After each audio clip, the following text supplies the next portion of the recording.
When Planescape Torment released at the end of 1999, it was met by surprisingly modest fanfare. Its sales were later described as substandard and commercially disappointing. Reviews were more positive, but looking back they hardly feel indicative of something many consider a masterpiece. The game was praised, but it was also seen as a strange and experimental younger sibling to its much more successful and attractive older brother, Baldur's Gate, being viewed as a worthwhile experience to any serious role-playing fan, but not a game that could hope to be much beyond that. As for the Planescape setting itself, well, Torment was originally meant to be the first of several games to explore this universe, but in the end, that didn't happen, and even as a D&D campaign setting, it's been all but discontinued. And that was that. Planescape Torment was weirdly brilliant and brilliantly weird, but that wasn't enough to grab the public's attention, and so it was destined to be a forgotten relic of a bygone age, a testament to what could have been but wasn't, that far too few would ever see. Except, that's not the whole story. You see, Planescape Torment might not have arrived with a particularly big splash, but that didn't stop its ripples from being felt. It quickly found its own following, rising to the rank of cult classic, but even describing Planescape Torment as a cult classic doesn't really do it justice. It was more like the cult classic. It was a game that people fell in love with, a game people obsessed over, and so with every year that passed, its legacy grew, until its ascendancy amongst its video game peers was absolute. What was once Baldur's Gate's weird little brother became a true contender to the title of greatest RPG ever made, and then it went further. Somehow, somewhere, the nebulous voices that are public opinion got together and made up their mind, and so Planescape Torment stopped being one of the greatest RPGs ever made and became the greatest, the best of the best, a masterpiece with few equals. And that's quite the achievement, particularly when you consider that this game consists of mostly just reading unvoiced text boxes over and over, and what actual gameplay there is often described as being not that good, even by the game's biggest fans. But I've always had a theory as to why this all is, an explanation for why this game became so legendary that relies on more than just the obvious answer, which is that the game really is just that good, and it's that beyond simply being good, Planescape Torment is unique. A lot of games have tried to tell great stories and plenty have been successful, but never in quite the same way. None have felt as ambitious or personal or deep. None have offered quite so much to explore, while also giving the player quite so much freedom to explore and connecting quite as much meaning to that exploration. You might walk away from Planescape Torment feeling many different things about this game, but whatever those things are, they're things you probably won't be able to find anywhere else. Again, that's not to say that good narrative experiences aren't out there, but rather that equivalent experiences aren't. Because even if you go looking for Planescape Torment-like experiences, you won't find them. And if you do decide to go searching for them, well, 20 years is a long time to spend looking for something without finding it. What makes it more remarkable is that over those 20 years that have passed since Torment was first released, narrative as a whole has arguably become much more important to video games and has had a much larger focus placed on it. With firstly, games, and particular RPGs, deciding it was important to become more cinematic and to invest more and more resources into the way in which they tell their stories, but also with new narrative-focused genres emerging and growing in popularity. Visual novels, episodic choices matter games, walk-in simulators, all of these genres chose to forego conventional gameplay tradition to instead produce something more focused on storytelling, but still, even at their very best, what they offered was something different to Planescape Torment. And then, and perhaps most important of all, there came the successors. With the rise of Kickstarter, it became official that nostalgia was well and truly in fashion, and that disgruntled fans of older games could have surprisingly deep pockets. So of course, the words "inspired by Planescape Torment" started showing up a lot. But one after another these games came, and one after the other they failed to meet the high bar set by their inspiration. So it wasn't just that with each year that went by, Planescape Torment's die-hard evangelists spread their gospel to more and more unbelievers. It was instead that with each passing year, Planescape Torment's narrative achievements seemed more and more unachievable by anyone else. And so it stood alone in all its weird and wonderful glory, the narrative heavyweight champion of the world, with no contenders even being worthy of stepping into the ring. Until a previously unknown group of developers named Zaum, from a previously unknown country named Estonia, did the unthinkable, and released what no one else was able to. A true spiritual successor to Planescape Torment. Hello, Disco Elysium. Where the fuck have you been? Pitched as a groundbreaking detective RPG that gives you the chance to roleplay as an absolute disaster of a human being, Disco Elysium begins with the familiar trope of our protagonist waking up with complete amnesia. Rather than waking up in a morgue surrounded by corpses, you instead find yourself in a slightly more down-to-earth scenario of a trashed hotel room accompanied by a heavy hangover. But the outcome is much the same. Time to get out there and explore the world to find out who you are and how this came to be. Or at least, it will be time for that after you've put on your piss-soaked, cum-stained party pants and managed to get your horrific necktie down from the ceiling fan without succumbing to an early heart attack. And, right off the bat, Disco Elysium drives home an important lesson in narrative design. This premise is cliché. Amnesia is cliché, as is waking up with a hangover not knowing what crazy stuff you got up to. And yet that doesn't matter because much like Planescape Torment before it, Disco Elysium proves that you can get away with clichés if 1. You execute them well enough, and 2. You make up for them by being original in other ways. And Disco Elysium really does do both of these. And so our adventure begins with both the protagonist and player brought together through the shared experience of being lost in an unknown world and not knowing a whole lot about what's going on.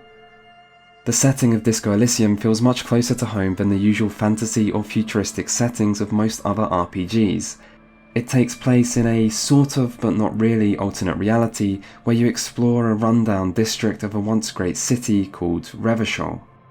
A city where both the inhabitants and the economy are still struggling to recover from a failed revolution that took place 50 years earlier and left the city in the control of a third-party coalition government who has taken advantage of the conflict to bleed the city dry under the banner of free market economics, while the less desirable neighbourhoods are left to fester and rot.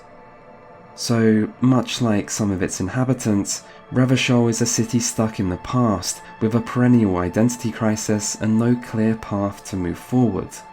It's a sad, sombre and often quite relatable setting whose watercoloured backdrops do a great job at bringing its emotional heart to light, for its endless melancholic shades of blue and grey that are mixed carefully with splashes of a hopeful but fading orange.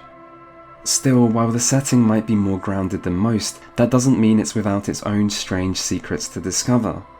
Just that rather than plastering its weirdness centre stage to use as a selling point, it instead leaves these aspects hidden, there for the player to discover for themselves, with their existential and maybe even cataclysmic ramifications left for the player to piece together. It makes their discovery a whole lot more natural, and discovery and exploration are a big part of Disco Elysium.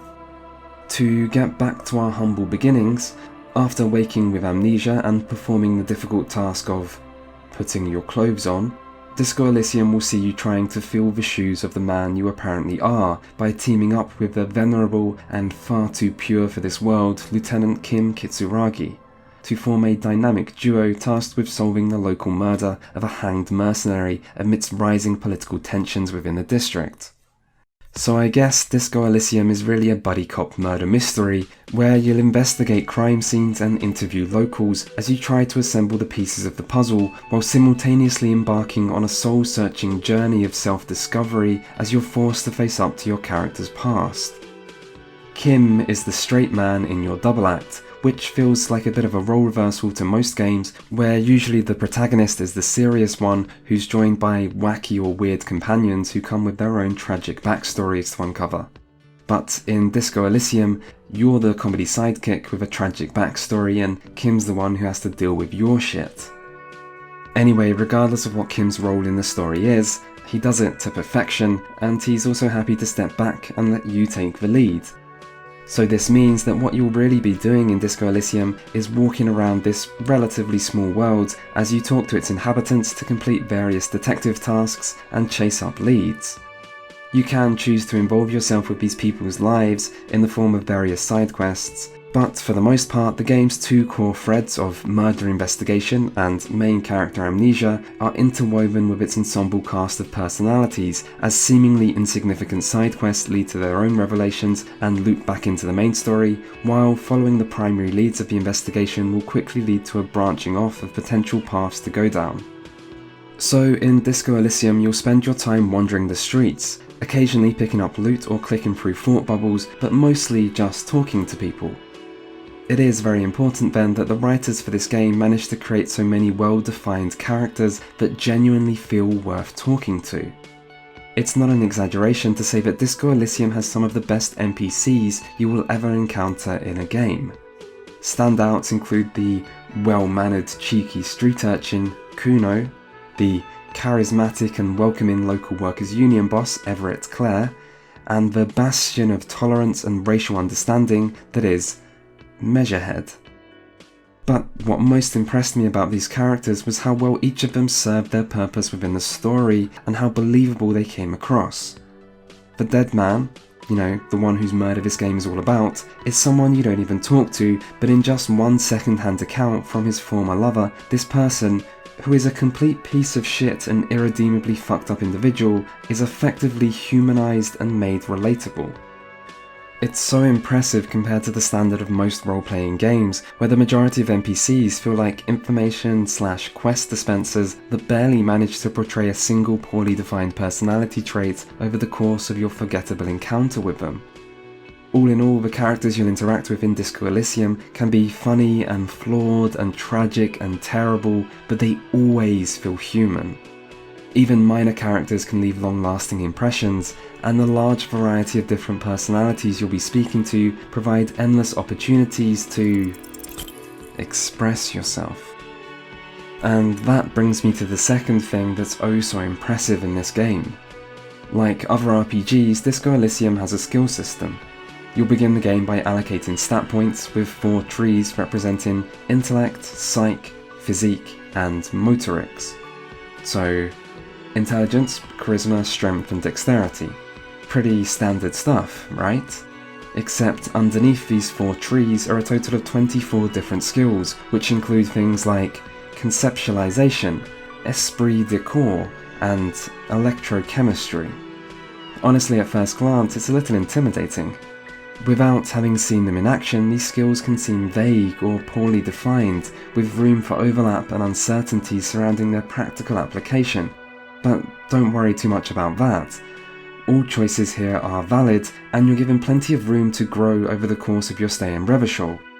So there are some interesting things to choose from, but what's really important to point out here is not so much how weird and different these skills are, it's that Disco Elysium features a skill system designed specifically to support its setting and storyline.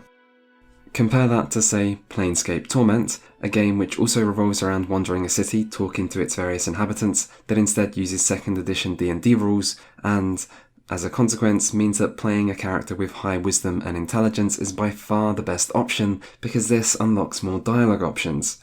And in a game that's 90% dialogue, there's no reason to choose anything else. So Disco Elysium's diverse, tailor-made skill set offers far more options for the player to choose from, while also ensuring all builds feel viable and valid and potentially unique to the player.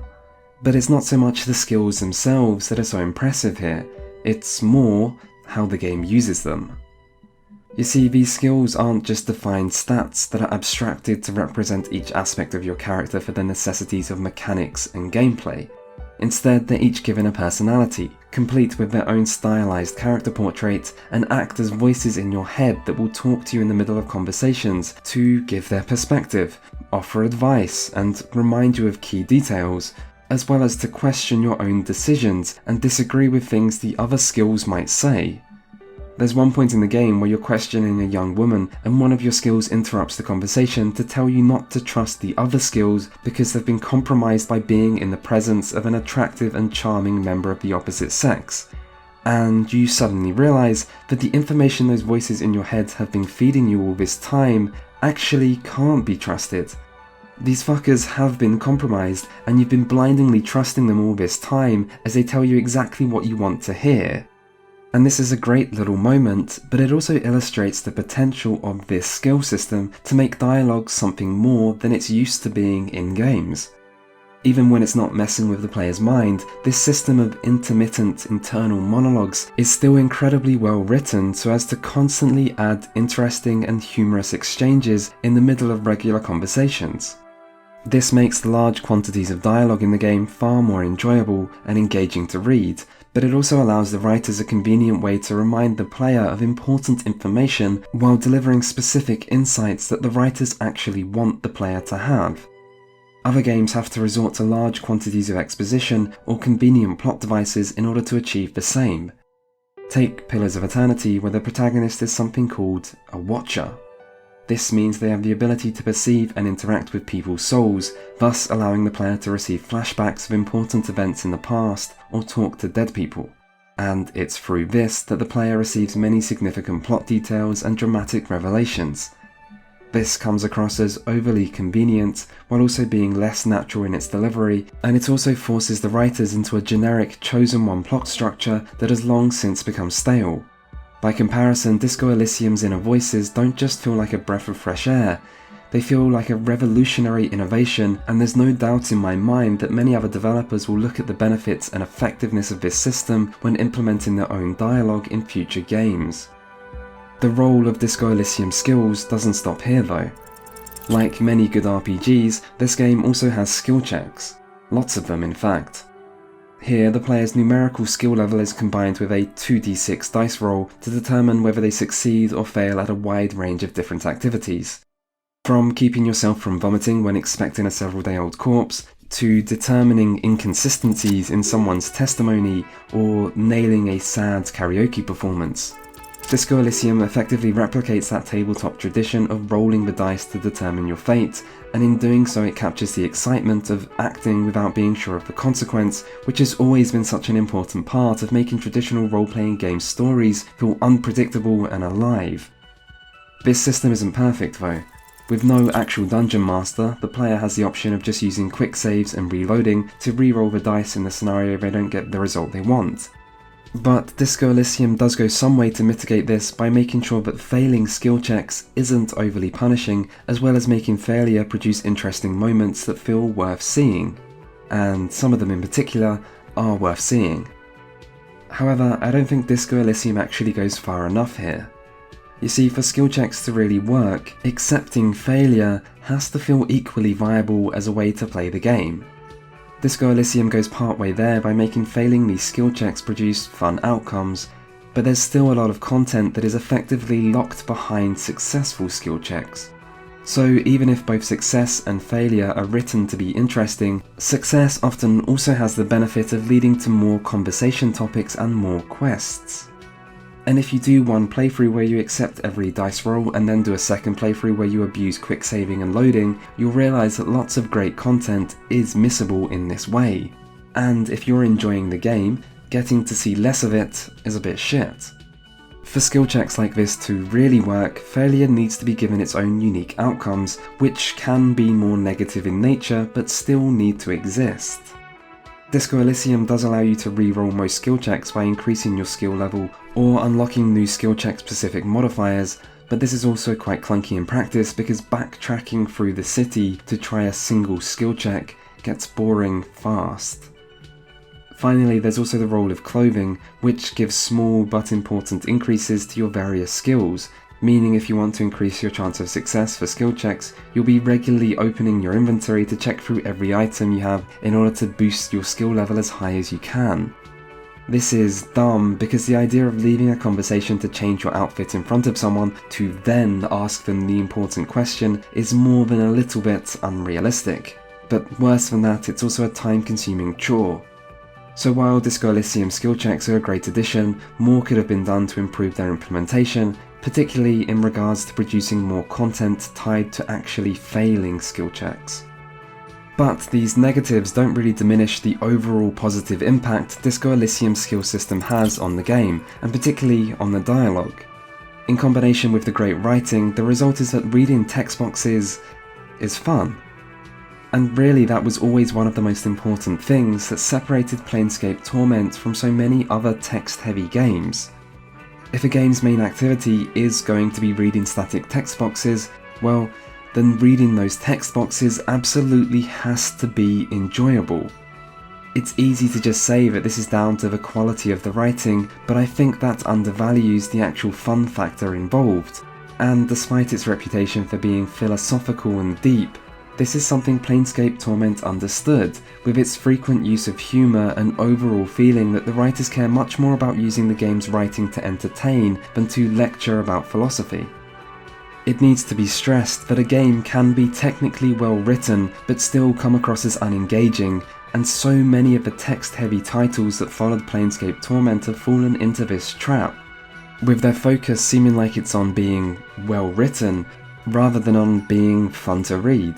And so they delivered prose that comes across as competent but is boring, where the desire to seem high quality leads to writing that is overly descriptive and meandering rather than being snappy and to the point. And in games that have lots of information to communicate to the player, the quality of being concise is seriously underrated. And Disco Elysium gets that. The lead writer has talked about how the main inspiration for the dialogue system is Twitter, where limited characters leads to an emphasis on brevity, and where a modern attention economy means it's important to continually grab people's interest. So Disco Elysium delivers its writing in short blocks that are regularly interspersed with intruding thoughts and player choice. There's also a large quantity of humour that, at its core, often boils down to the player's character saying or doing something stupid, but that description doesn't really do justice to how regularly funny and clever the game's writing can be. And despite the fact that Disco Elysium is full of humour, it also understands when to pull back and let the tone be serious or sombre. A good example of this is when you find the corpse of a drunk who had slipped and died after hitting his head. This has no connection to anything important in the story, but you're given the option to investigate the incident and follow a lead to find the man's identity. This brings you to informing the widow of her husband's passing, and this scene is played completely straight. There are no jokes, no crazy comments, no twists or surprises, just you and the widow and the difficult task of telling her what's happened. It's a simple scene that's written to be completely sincere and manages to be in an emotional and memorable moment, as well as an important reminder to the harsh realities of life. And that's the brilliance of Disco Elysium's writing. It manages to entertain for its entire duration while knowing exactly when to switch from cynicism to sincerity, from absurdism to realism, and from funny to sad. Disco Elysium is many things, but it always manages to remain human. And the beating heart of this humanity is you. The marketing for this game has described it as an RPG where you have the chance to become an absolute disaster of a human being. But that doesn't seem all that accurate to me. Disco Elysium is a game about starting off as an absolute disaster of a human being, and then getting the chance to stop being that. To turn it all around, to get your shit together, and to put right all that you've put wrong before the game even began.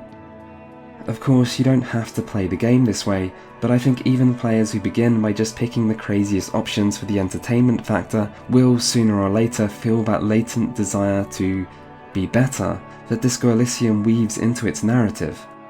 Still, before you ever get a chance to pick up the broken pieces of your life, Disco Elysium makes sure that you get to really experience the feeling of hitting rock bottom. That's how the game begins, with you having drunk yourself into oblivion because of your inability to deal with your emotions over an event from your past.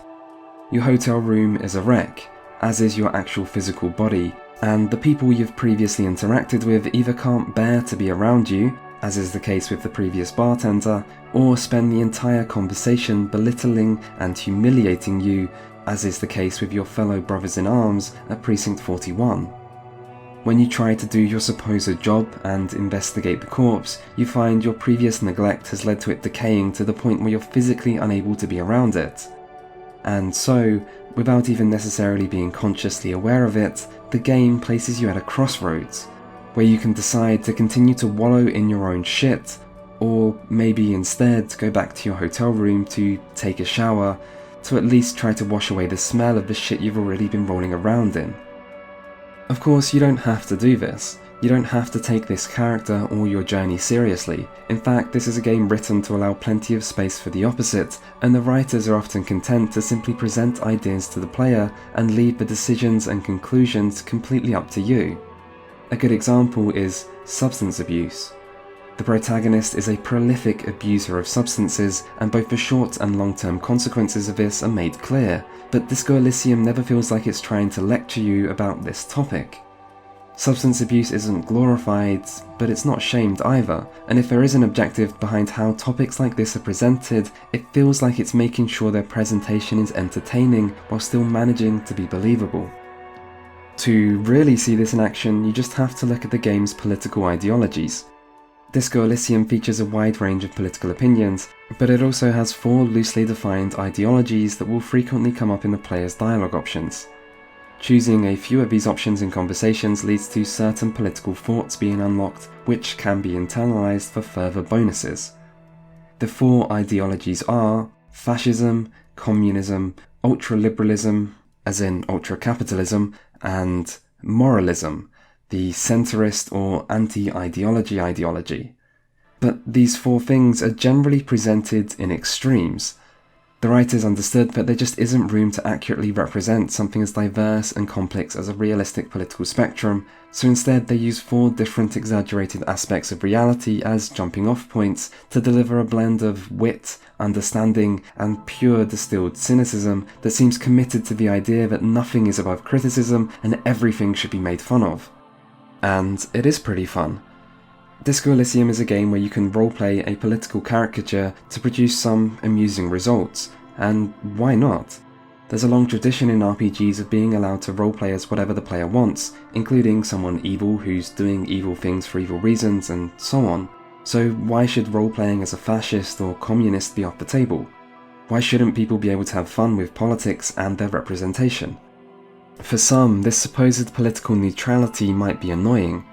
They may not want a game to just present ideas, they want it to take a stance, because anyone can present ideas, but it's standing by what you believe in that matters. But Disco Elysium does take a stance. Multiple of them, and even if they sometimes conflict and contradict each other, that doesn't mean they aren't there. Disco Elysium is not a politically neutral game. It presents the evidence its writers want it to and leaves it up to the player to draw their own conclusions. And I think there's a lot to be said in favour of that approach. After all, the most meaningful realizations we come across are the ones we make for ourselves. And so, to return to our protagonist, it's left up to you how to live your life. And it's because of this that trying to turn your circumstances around and be better is made to feel so significant. This character is not a blank slate for you to insert yourself into like some other RPGs, but I think many people will be able to see something in him they can relate to. Like a reflection of themselves, or a flaw they understand, or a situation they have been in. A lot of games are, at their core, power fantasies, with protagonists who face problems that are beyond the realm of our normal lives. But by comparison, this guy is a loser, and his problems might be more real to us than we want them to be. And so his emotional turmoil was made all the more compelling. We root for him, we feel invested in his story, and we care about its outcome.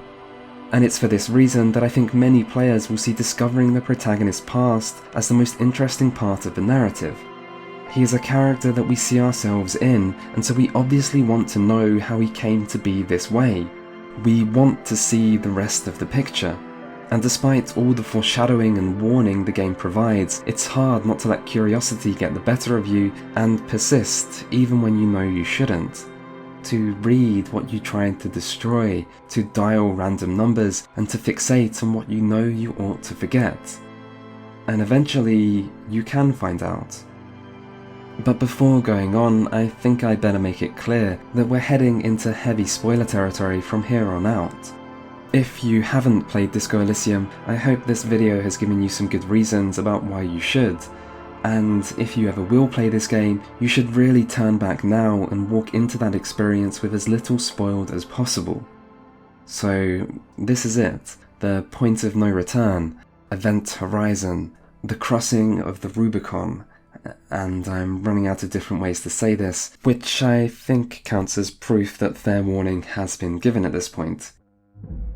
So, as you uncover more of the mystery behind the Hanged Man's murder, you'll find out that the rest of his mercenary squad are carrying out their own investigation that will lead to their own attempt at justice. They blame the members of the Dock Workers Union, who did hang the corpse in a tree, and the conflict between the two groups has the potential to reach far beyond the streets of this one district. But your own examination will reveal that the man was hung post-mortem, with the actual cause of death being a bullet to the head. You'll then search for the shooter, but despite eliminating several possibilities, you won't find the real culprit in time, and so will end up in the middle of the confrontation between the Union workers and the mercenary squadron, with little choice but to try to act as a mediator. Still, no matter what you say, it won't be enough to prevent shots being fired and lives being lost. You yourself get shot in the leg and will wake up days later with tensions nearing their breaking point and the case still not solved. At this point, there's only one lead left, which takes you to a seemingly deserted island where the game's climax takes place. Here, you will get a chance to rest your weary and ever-increasingly damaged body, and if you've previously looked a bit too closely into Harry's past, then your dreams will finally move on from cryptic foreshadowing to placing you face to face with the memory you've been running away from. Your ex appears in the form of a near mythological historical figure, Dolores Day, and so you can finally ask all the questions you know you shouldn't. For how much this encounter's been built up, there's actually surprisingly little new information to find out here. Instead, this scene provides details, colouring in all the gaps of a picture you've likely already worked out for yourself. That might seem disappointing for something that's been teased since the game's earliest moments, but what this scene lacks in revelation, it makes up for in raw emotion. And it's hard not to be hit by the pain of it all as you watch Harry try in vain to stop the woman he loves from leaving him. There is nothing you can do here. It doesn't matter what dialogue options you choose, what dice you roll on skill checks, what information you have previously uncovered, or what the many voices in your head will say. Nothing will change the outcome. And so your only option is to experience the moment, to let the waves come crashing down around you, and hope that if you ever find yourself in this situation, again, or for the first time, that you remember how important it is sometimes to let go.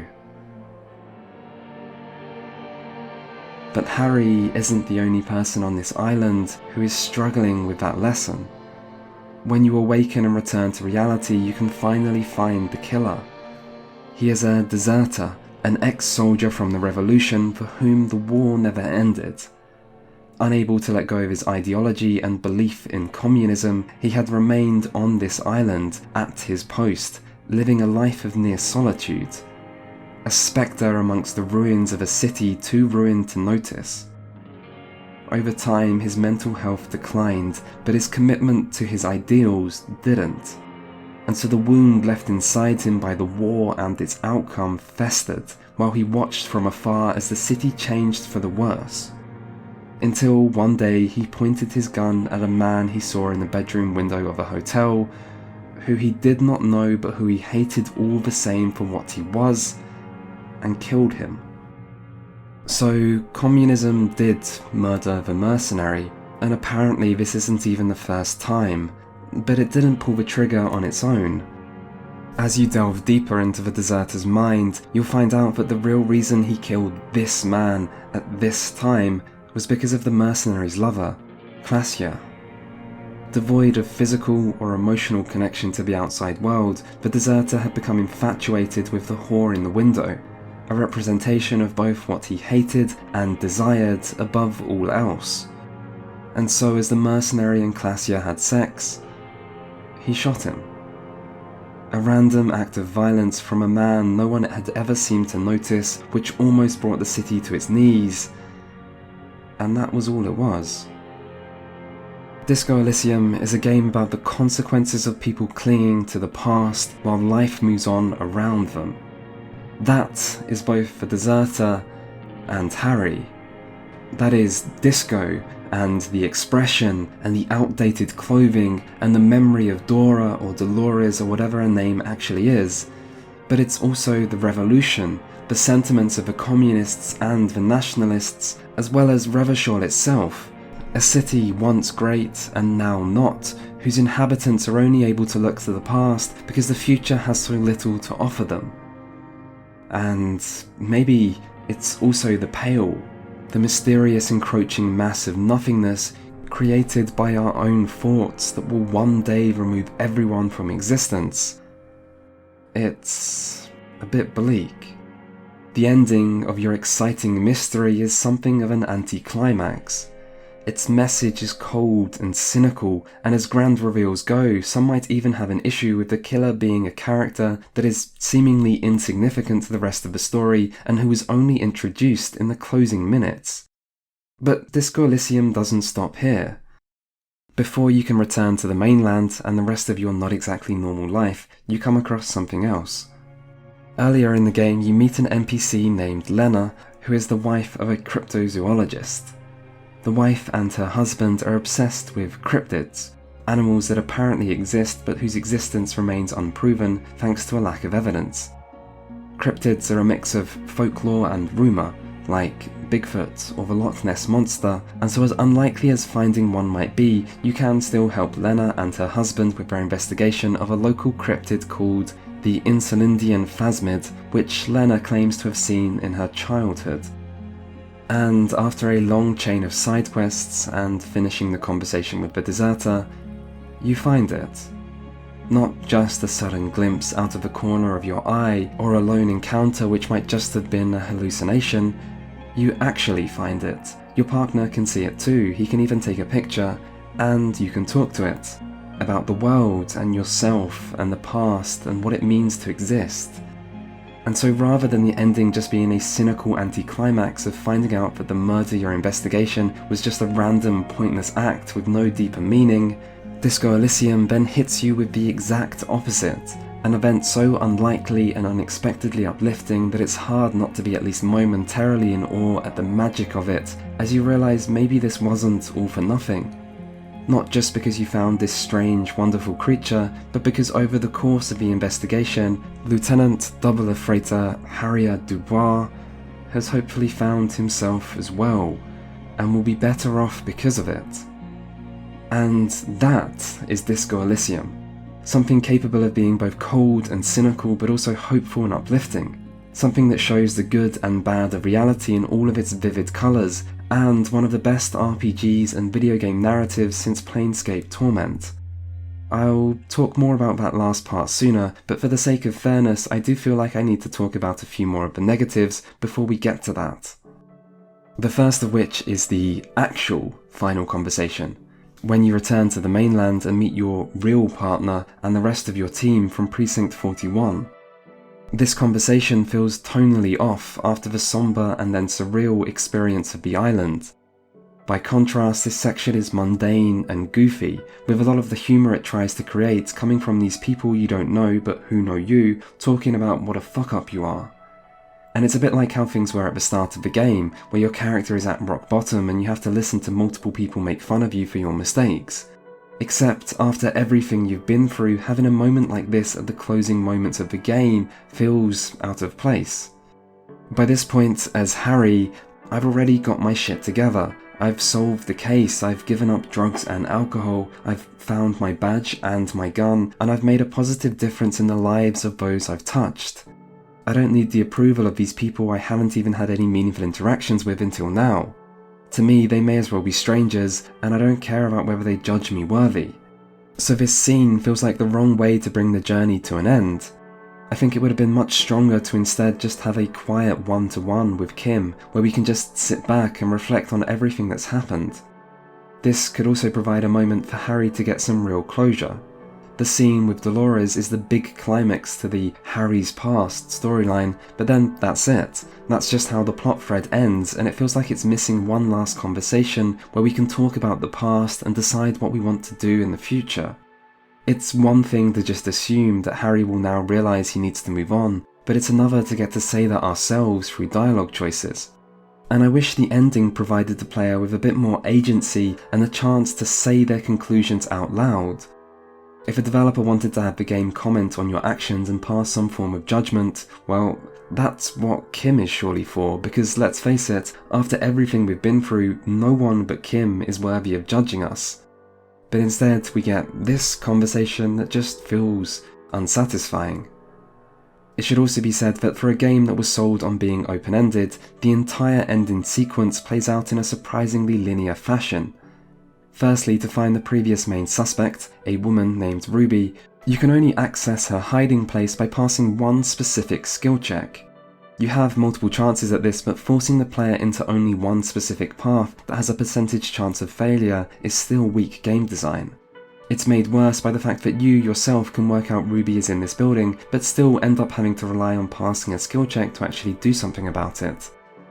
After this we get to the mercenary confrontation, which does have a range of factors that can impact it, but still always ends with violence and with the protagonist being shot. The only variations are whether Kim also gets shot and how many union workers die. But for what is really the game's biggest dramatic moment, this still feels like a narrow range of outcomes. Finally, there's the ending on the island, which is again quite linear and also doesn't involve much player choice. Disco Elysium doesn't need any big world-changing choices, but it would have still been nice to feel a bit more involved in the last third of the game. And while we're talking about how the game was sold, I also think it's only fair to point out that the replayability of Disco Elysium might be somewhat exaggerated. Yes, you can have hugely different builds, and this has an impact on conversations, but you'll notice on a second playthrough that while this does tend to change the flavour of dialogue by mixing up which voices chime in, it still doesn't change the outcome of things all that often. Combine this with the fact that this game has no challenging gameplay, and its story is a murder mystery where the mystery will now be completely solved, and Disco Elysium's replayability ends up seeming, at best, average. There's also often times where choices you might want and expect aren't actually an option. The best example of this is being a hobo cop. Like other cop archetypes, hobo cop comes with its own thought to internalize, but despite this you're never allowed to sleep on the street, or anywhere else except the hotel and an abandoned house you'll find later in the game. The thing that's so strange about this is that staying at the hotel costs money in the form of rent that you have to pay each day. If you run out of money before unlocking the abandoned house, you're fucked. There is no system in place to continue the game at all, other than reloading an earlier save. On its own, this is bad game design, but when combined with the fact that Hobocop is meant to be a thing, it also feels like a huge missed opportunity. But the reason for this is likely that Disco Elysium did have a relatively low budget, meaning some features were probably cut and some oversights occurred, and the budget might also explain why the ending is quite linear. All things considered, it's hard to view this game too harshly about the ways in which it's lacking because it is packed full of the thing it's best at: quality writing. And outside of the few things mentioned, it doesn't really feel much like a low-budget game given its great use of visuals and music. And it would seem like many people agree with this. Disco Elysium has received near unanimous praise, picking up a range of awards and reaching audiences that most niche CRPGs can only dream of. For a game with no combat and whose main gameplay is reading static text boxes, that's pretty incredible. It's interesting how many similarities Disco Elysium and Planescape Torment have. Waking up with amnesia, the themes about the past, wandering the streets of a fictional city as you try to unravel a mystery, and of course blending the mechanical side of a classic role-playing game with a rich story full of ideas worth exploring and NPCs worth talking to. Some of these similarities might seem superficial, but there is something connecting these titles that other games lack. Whether that's the quality of the writing, or the commitment to the ideals of a role-playing game that tries to give the player agency over the story, or the willingness to step away from convention to the betterment of the narrative. I think many saw Planescape Torment's enduring success as stemming from its focus on philosophy, and so games that followed tried to deliberately emulate this aspect. But Disco Elysium proves it's something much simpler. A great story doesn't need to be overwhelmingly philosophical to be good, it just needs to be told well, and to resonate with the player, to have emotion, to mean something, and there's so much potential for more games like this with more great stories to tell. And that's why I think Disco Elysium is so important. It's been 20 years since Planescape Torment allowed us to step into the shoes of the Nameless One to walk the city of Sigil on a quest to discover who we are. It shouldn't have taken 20 years for another experience like that to come along, but it did, and the wait has made Disco Elysium all the more special. Like Planescape Torment before it, Disco Elysium is a game whose ripples will be felt. It's a reminder of what games can be, what RPGs can achieve, and what good writing actually means, and its skill system and dialogue design are sure to impact the games of the future. As for which is better, Planescape Torment or Disco Elysium, does it matter? Disco Elysium doesn't have to worry about being in the shadow of its inspiration because it does more than enough to set itself apart and stand proudly on its own. I know comparisons are inevitable, and I know I've been comparing these games continually, but their stories are different enough that there's no need to pick a favourite when each can be enjoyed for its own reasons. And while if I did have to give an opinion, I think I would still choose Planescape Torment as the better game and better storyline, I do have to admit that Disco Elysium's story feels much more personal, and that's something that's hard to put a value on. So Disco Elysium is a truly great game, and I hope that video games as a whole will be better off for its existence. At the very least, the long wait for something to finally stand alongside Planescape Torment is over. And I guess now, all we can do is hope that it won't be another 20 years until we see such a game again.